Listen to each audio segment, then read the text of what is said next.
This is the class going through the John Adams Courthouse.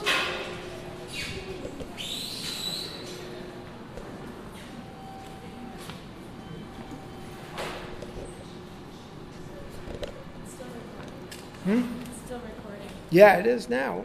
I must have hit something because it stopped recording before. The problem is every time I stop it, it starts a new file. Are you recording it for the podcast? Yeah. I figure I put it up. I'm just experimenting. I'm not sure how good this is going to work. But I figured that would be good for somebody who missed the class or somebody who wanted to review, any of the stuff that we've been through.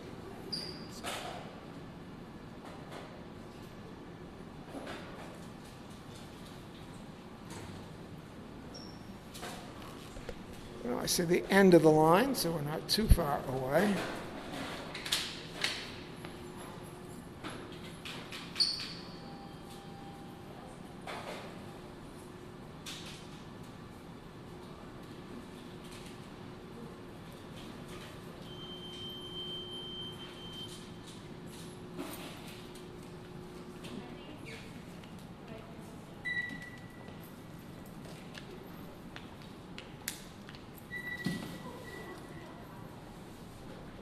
So, 3 of us so far have been stopped.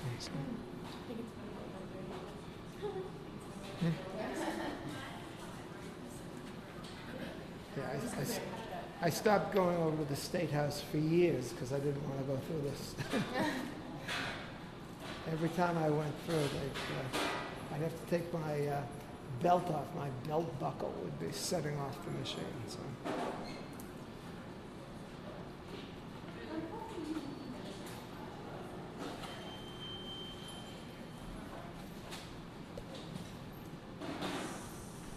Okay, this may not have been a great idea coming through here. I thought we'd save some time. We wouldn't walk all the way around, but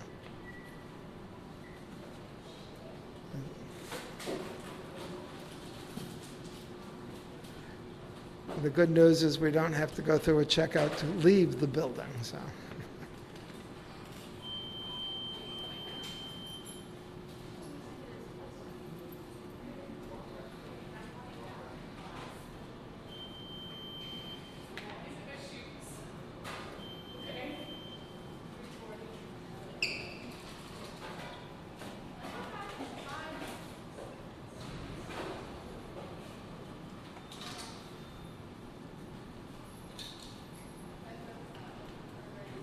How many more to go?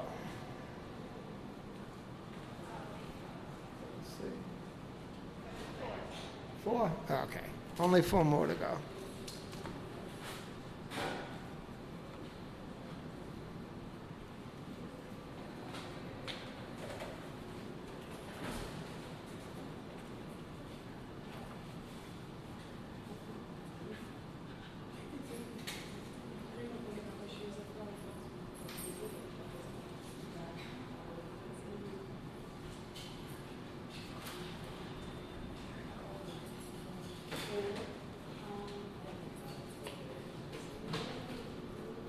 Okay, we all set?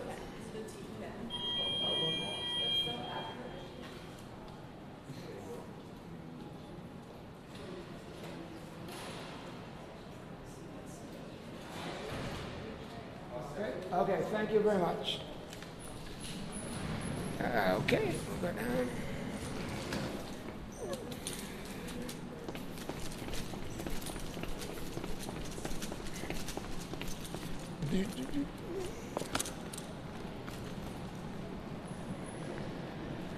This is one of the great rooms in Boston. But this is the exhibit. It's a small exhibit.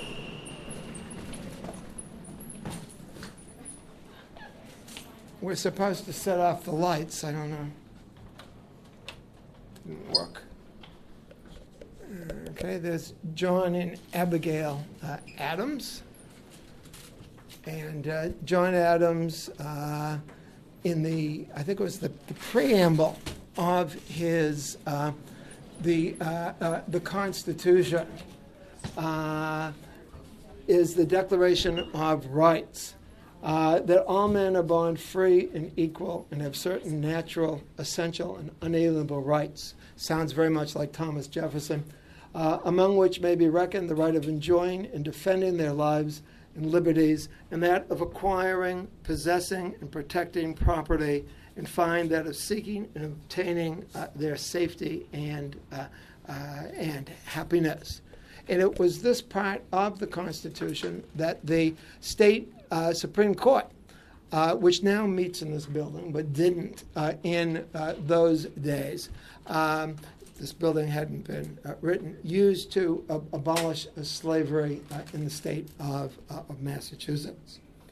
Okay, this is just a small exhibit, but I was hoping to take a shortcut. Forgot about security, or at least didn't think it would take so long. Now we're going to go out the back of the building. We don't have to go through security again. And we'll go straight ahead and we'll see the plaque for John Cotton. Mm-hmm. Is this the actual Constitution? This is, I don't know. Or is it a copy? It says facsimile. It's a digital facsimile, yeah. Yeah, I think in the state archives they probably have it in a vault. But it's the oldest constitution in the world that is still in force. The U.S. Constitution was, I think, 6 or 7 years later. Okay, we're going down these stairs here.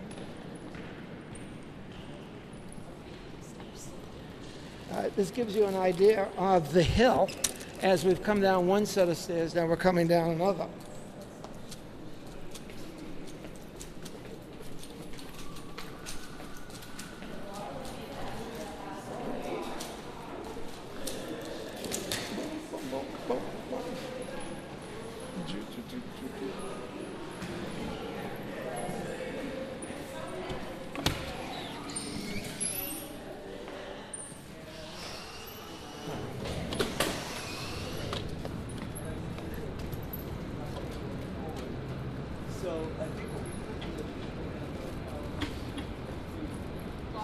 Wonder how many feet we've come down.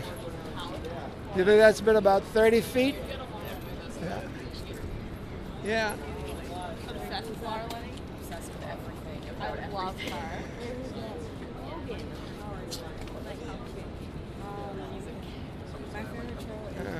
Okay. Let's see. Okay, I think we all came out of there. Nobody got lost going through that machine being checked or anything like that. This is Pemberton Square now in 2013. Not one of the world's most beautiful squares. The building is very nice, this Empire style. As I said, it was built originally in 1885. The top two floors were put on in the early 20th century when it wasn't big enough. And next door, a very undistinguished building was built in the 1930s because of the need for more judicial space.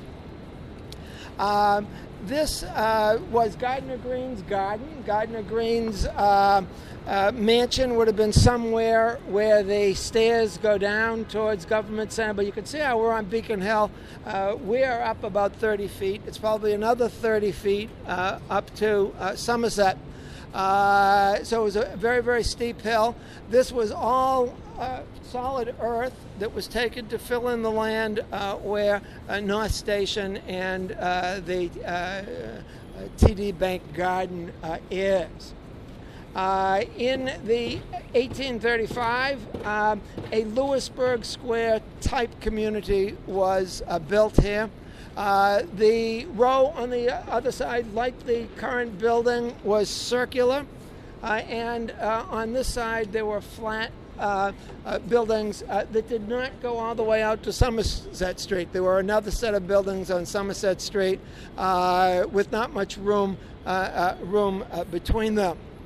But even before Gardner Green had his magnificent gardens here, John Cotton lived here. We're going to go over and look at John Cotton's, the plaque for Cotton.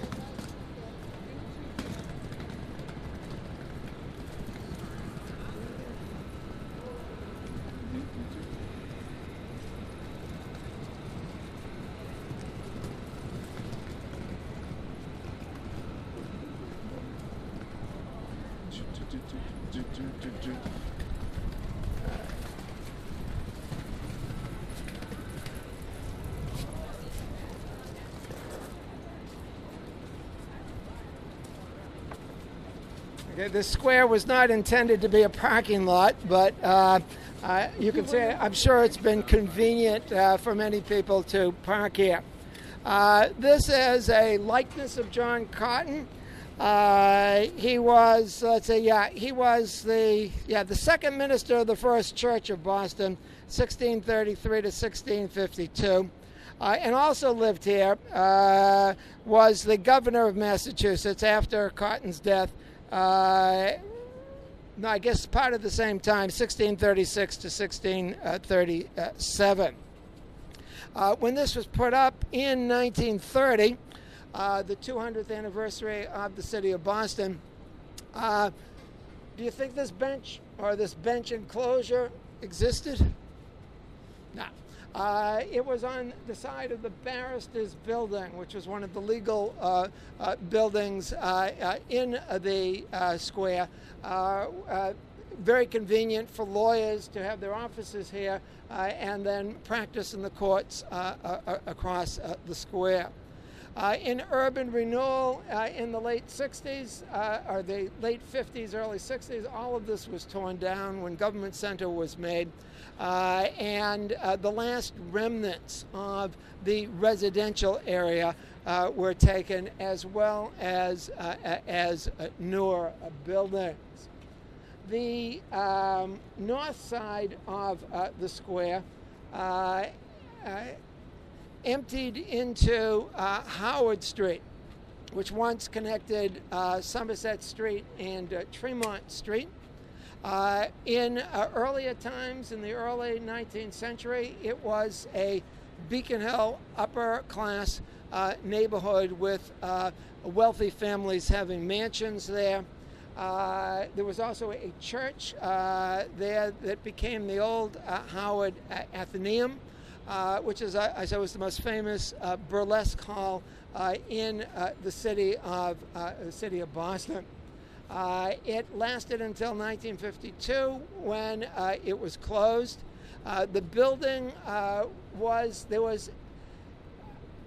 it's not certain whether basically the city of Boston arsoned it, if that can be a verb. There was a group of people who were raising money.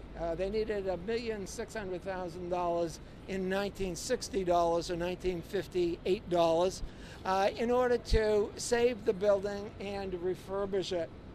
While they were in the process of raising the money, the city of Boston opposed it. The city of Boston wanted to get rid of it. They wanted to tear it down.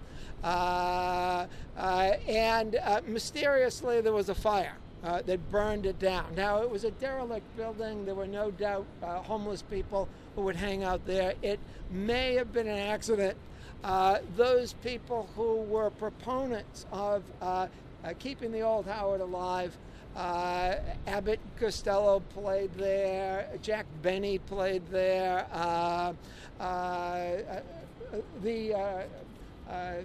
Booth, who was the Booth who assassinated Lincoln? John Wilkes Booth? Yeah. Was that okay?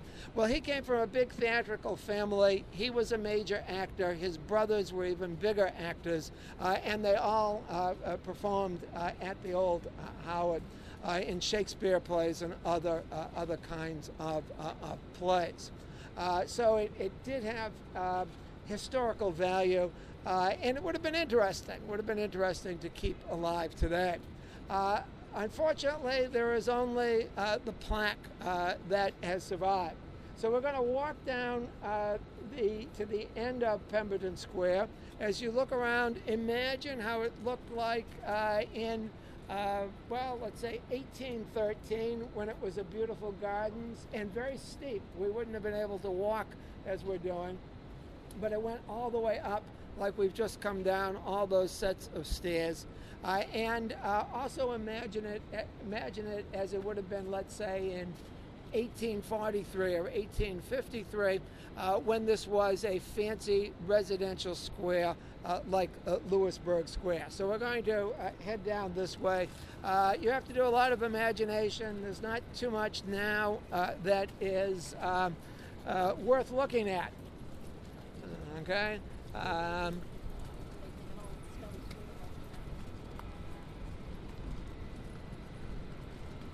And this is where Gardner Green's mansion would have been.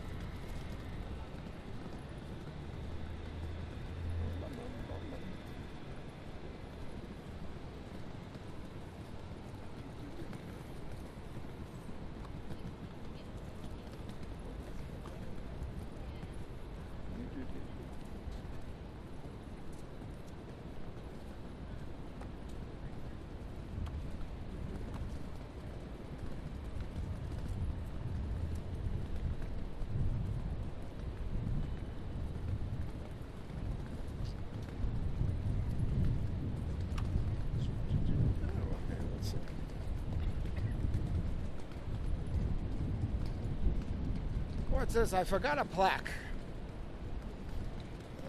Okay.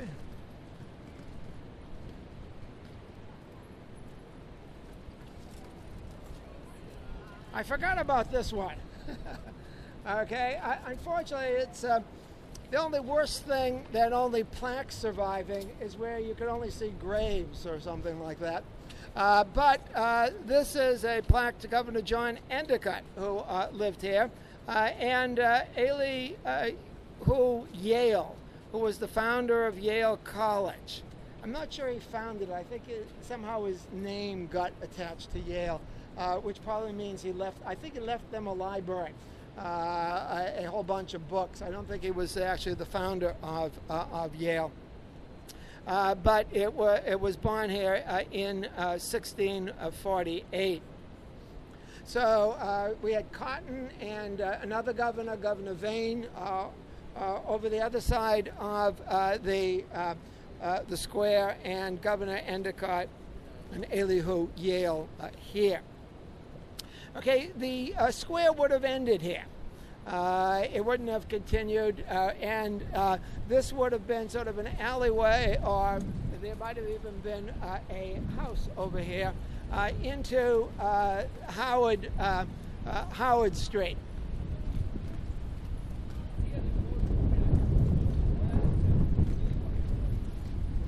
Okay, now.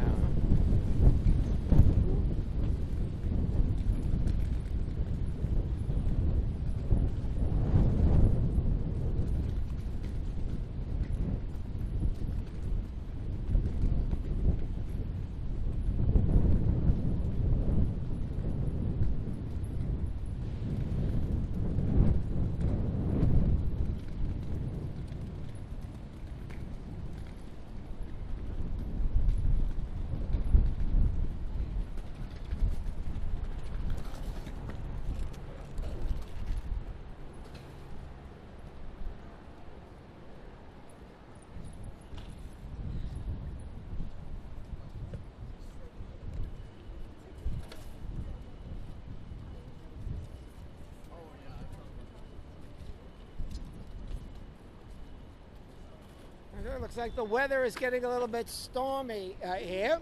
I hope we'll definitely get back before we get drenched. Until the early 1960s, there was a street through here, Howard Street. Well, actually, it would have been on the other side, Howard Street, connecting Somerset down there with Tremont Street. And the Howard Theater would have sat here facing the street, and this plaque mounts on this site once stood the stage of the Howard Athenaeum, known the world over as the Old Howard, Boston's home of burlesque, and its motto was always something doing from 9 a.m. to 11 p.m. Boston was always early to bed if 11 p.m. was the end of party time. Okay, and this was placed here by the Old Howard Ball Committee, in the celebration of the Old Howard, October 26, 1968. They couldn't save the building, but at least they could mark it. Okay, across the street is the Peace Garden. Has anybody been to the Peace Garden? Okay, this is a new addition to Beacon Hill within the last 10 years. And it's one of the reasons why Suffolk's new office building will not be, and classroom building, will not be 5 or 6 stories taller because it would have blocked the sun to the Peace Garden. And it is a nice place to relax on Beacon Hill. Between classes and on sunny days when it doesn't look like the skies are going to open up. Between here and Bowden Street, on the other side, was a residential area before urban renewal in the late 50s and 60s when it was all knocked down. It was considered a slum. Today, each building would be full of multi-million-dollar condos. If it had only survived to 2013, it would have been one of the prime residential areas of Boston.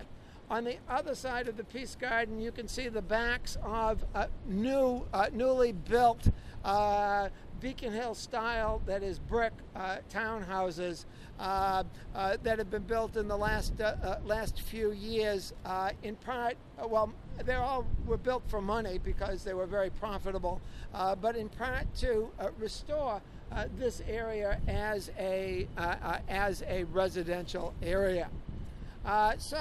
Because of the weather we're running into, or it looks like it could be coming, let's just go over to the Peace Garden, and then those of you who want can go back to Sawyer and gather your stuff, or you can scatter until next week. But let's just go look at the Peace Garden.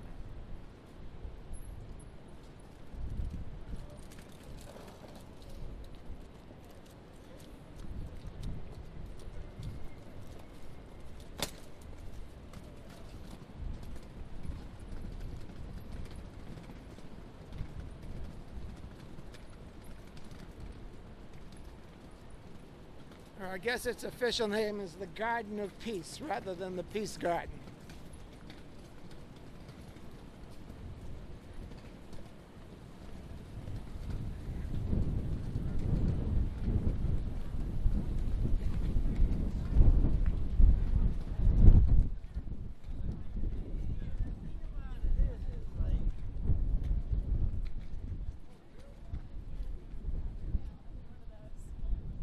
Yeah, that's the Sawyer building up here. Now you know where you are now?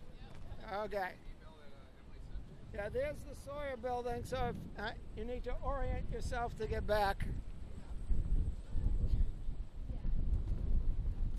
And actually, I must admit, I don't think I've ever been in the Peace Garden. But let's just take a minute. This is a new institution on Beacon Hill. Beacon Hill is constantly changing, where once there were cows and pastures and rope walks where the ropes that were used on ships were made. Now there are gardens like this which are hidden little gems. So let's test this out.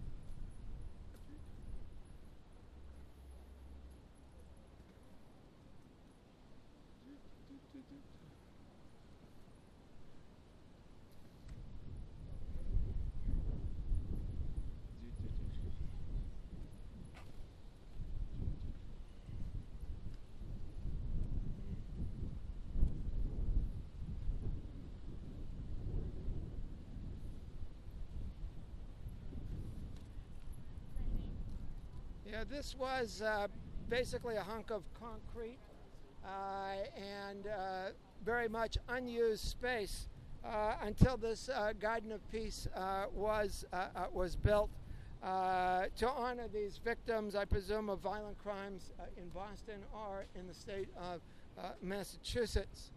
It is a memorial like the firefighters and the police memorial that are part of the State House Gardens.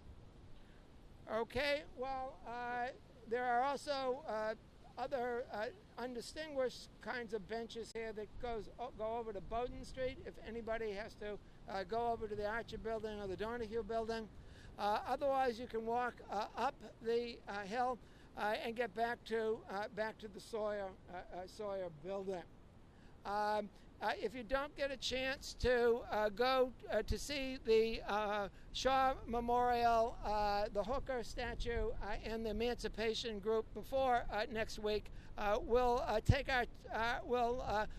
do our walking tour, or the walking part of the course next week, by going over and looking at those statues. Okay, that's all for today. It was very nice meeting everybody, and we'll have face-to-face contact from now on and not have to worry about the podcast. Okay, that's all, and we'll see how well this recording